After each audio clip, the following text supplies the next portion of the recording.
sadly, I don't think Americans, broadly speaking, have enough understanding of the That's dynamics true, yeah. that are taking place in India. But we have obviously for since the British occupation of India, we have this tension in India between some Hindus and some of the Hindu population and the Muslim population and the Christian population, and it has been a relatively uneasy, I guess, coexistence, one could say.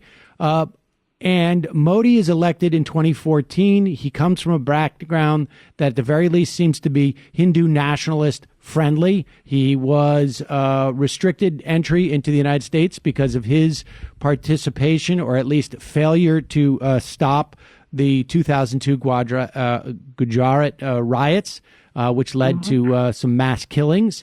When he was elected in 2014, he was obviously allowed admission into the United States because he's now prime minister. So, all right, so take it from there. What does this have to do with Tulsi Gabbard? So, interestingly, a lot.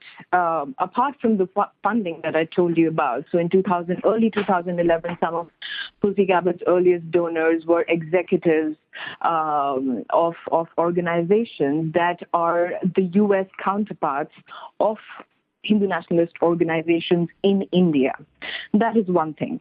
The other thing is Tulsi Gabbard has shared the dais and has been on the platforms of a lot of these Hindu nationalist organizations operating within the United States, including the OSBJP, which is the Overseas Friends of the BJP, which is Modi's party, whose sole purpose is to influence the Indian diasporic population to vote for the BJP in India. So a lot of OSBJP members went to India to campaign, Indian Americans went to India to campaign for Narendra Modi's election much before it happened. And Tulsi Gabbard at one event in Atlanta, Georgia, praised them for all their efforts in campaigning for Modi, etc., etc. Now, not just that, the then national spokesperson for the RSS in 2013, even before Tulsi Gabbard even before Narendra Modi was elected to power in 2014. In 2013, the national spokesperson for the RSS met with Tulsi Gabbard. He later was present at Tulsi Gabbard's very intimate wedding in Hawaii with a personal gift from Narendra Modi. Apart from that, all these signs, first of all, show a closeness to not just Hindu Americans, but the nationalist segment of Hindus present in the United States who are actively lobbying for Narendra Modi and for his politics. So, Soumya, give me a sense of what the U.S. government's perspective is. So, we're not talking about the actual parties that exist in India when we talk about their representatives here, but we're talking about they're almost like their cousin or sister groups that are U.S. based, that send money back, that send support back, that may be involved in strategic planning. What is the U.S. government's perspective on these groups? Because we certainly have had sort of analogies on some level, right, where we have groups that are supposedly supportive of Hamas, or groups that were supposedly supportive of the IRA. We're not. This is not to say these Hindu nationalist groups are terrorist organizations, but give me a sense of, relative to those analogies, where do these groups fit in, and what is the American government's perspective on these groups that are based in the United States?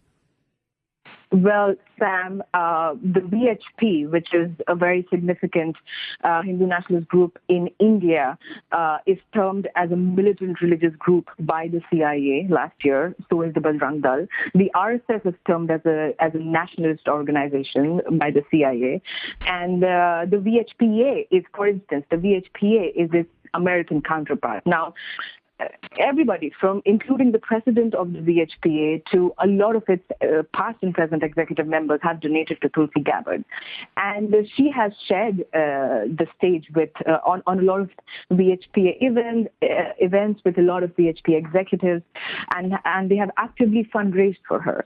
So the U.S. government's perspective is that, see, they're all 501c organizations.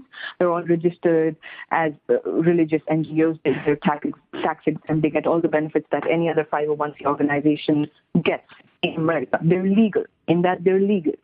But they are affiliated in that they are the sister organizations of these very problematic groups in India that are also termed as militant religious organizations by the CIA.